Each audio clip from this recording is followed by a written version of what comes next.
Ada karakter yang soleh, ada karakter yang tidak soleh. Beliau ingin solusi untuk umatnya yang macam-macam ini supaya ya yadkhulunal jannah semuanya, masuk surga semuanya. Dan itu dikabulkan oleh Allah bulan ini dengan turunnya ayat innallaha wa malaikatahu yusholluna 'alan nabi. Ya ayyuhalladzina amanu shollu 'alaihi wa sallimu taslima. Sesungguhnya Allah dan para malaikatnya senantiasa bersolawat atas nabi kita. Dikarenakan itulah, ingat-ingat wahai orang yang beriman, perbanyak solawat dan salam atas beliau. Dan semua ulama berkata, dan ini perkataan ulama ini menjadi sebuah kesepakatan, sampai dikutip oleh Imam Nawawi dalam beberapa kitabnya, ala inna kulal a'mala, anna kulal a'mala tahtaju ila syai'aini fi qabuliha. Sesungguhnya semua perkara, semua amal, kalau ingin diterima oleh Allah, harus menetapi dua syarat. Amal apapun harus menetapi dua syarat kalau ingin diterima oleh Allah. Al-ula yang pertama, syarat tersebut ikhlasun niyah. Niatnya harus ikhlas. Likul limri'in manawa. Semua orang itu mendapatkan pahala, mendapatkan keutamaan berdasarkan niatnya. Jadi yang pertama syaratnya harus ikhlas kalau beramal. Wasani hudurul qalbi. Yang kedua adalah hati yang khusyuk. Hati yang khusyuk itu apa? Kita berzikir bukan hanya lisan, hati kita juga zikir. Kita sholat bukan hanya lisan kita, tapi hati kita dalam keadaan sadar kita sedang berhadapan-hadapan dengan Allah. Semua amal kalau ingin diterima oleh Allah harus ada dua syarat ini, ikhlas dan khusyuk. Illa sholata ala nabiyyi sallallahu alaihi wasallam. Kecuali satu ibadah, yaitu membaca sholawat atas kanjeng Nabi sallallahu alaihi wasallam. Orang baca sholawat walaupun gak ikhlas tetap diterima oleh Allah, apalagi ikhlas. Orang baca sholawat tetap diterima oleh Allah walaupun gak khusyuk, apalagi khusyuk. Kenapa sholawat kok diterima oleh Allah walaupun gak ikhlas, walaupun gak khusyuk? Karena di dalam sholawat itu terkandung dua perkara. Yang pertama, setiap lisan kita bersolawat, maka lisan kita sedang mendoakan kekasihnya Allah, yaitu Rasulullah SAW. Allah merasa gak pantas, Allah merasa malu menolak orang yang sedang mendoakan kekasihnya. Dan yang kedua, setiap lisan kita sholawat, maka lisan kita akan menyebut berulang kali nama kekasihnya Allah. Bagaimana Allah mungkin menolak orang yang sering menyebut-nyebut nama kekasihnya? Jadi membaca sholawat adalah solusi bagi setiap orang dari berbagai macam karakter dalam agama ini. Sehingga orang yang merutinkan sholawat 1000 kali itu sudah dijamin baro'atun minan nar, terbebas dari api neraka. Dan orang yang ahli sholawat akan diberi kabul hajatnya oleh Allah.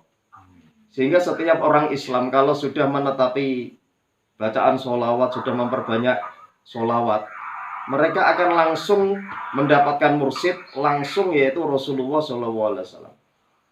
Semua amalan harus ada mursyidnya, kecuali membaca sholawat. Kenapa? Karena orang yang sedang membaca sholawat, yang menjadi gurunya, yang menjadi mursyidnya adalah langsung kanjeng Nabi Muhammad SAW.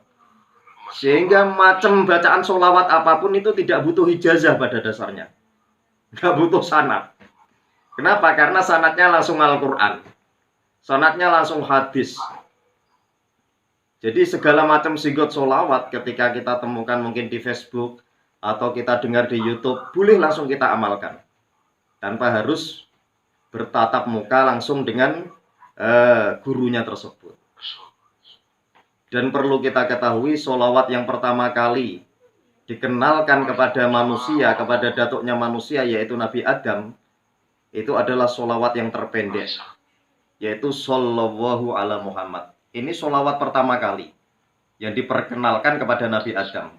Sehingga Shallallahu ala Muhammad ini disebut oleh para ulama itu satu sebagai sholawat Jibril. Karena yang ngajari Nabi Adam itu adalah malaikat Jibril alaihissalam. untuk menjadi mas kawin ketika mau menikahi Ibunda Hawa. Alaika bi asri marrotin minas sholati ala nabi sallallahu alaihi wasallam, disuruh baca shollallahu ala Muhammad 10 kali. Dan shollallahu ala Muhammad juga disebut sholawat nikah karena menjadi mas kawin pertama kali di dalam pernikahan.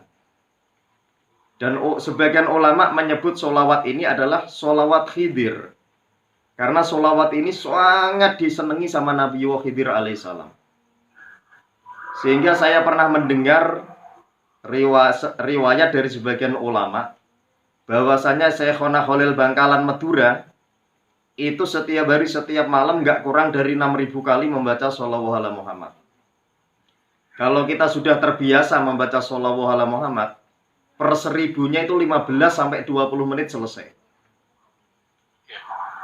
Jadi ketika kita kerja, kita baca shollallahu ala Muhammad, berarti setiap 15 menit sudah dapat 1000. Ketika kita sedang nyantai-nyantai, ketika kita sedang di perjalanan dalam kendaraan, kita sambil baca shollallahu ala Muhammad, setiap 15 menit atau 20 menit kita sudah dapat 1000. Ini luar biasa. Sebuah ibadah yang nggak butuh syarat apapun. Anda mau ikhlas nggak ikhlas, Anda mau khusyuk nggak khusyuk, Anda punya wudhu atau nggak punya wudhu, sholawat ini adalah ibadah yang bebas yang mesti diterima oleh Allah. Makanya Rasulullah sampai bersabda, aqrabukum alayya makanan aktsarukum alayya sholatan. Orang yang paling dekat dengan aku di antara kamu adalah orang yang paling banyak membaca sholawatnya. Sehingga umpama kita setiap hari membaca sholawatnya 1000 kali, maka derajat kita ini masih kalah dengan teman kita yang baca sholawatnya setiap hari 2000 kali. Kalau kita tiap hari membaca sholawat 2000 kali, maka derajat dan keutamaan kita akan kalah dengan orang lain yang setiap harinya membaca 3000 kali. Hakadha, sampai seperti itu seterusnya. Maka orang yang derajatnya paling tinggi adalah orang yang paling banyak di dalam pembacaan sholawatnya. Seperti itu. Semoga bermanfaat. Assalamualaikum warahmatullahi wabarakatuh. Waalaikumsalam warahmatullahi wabarakatuh.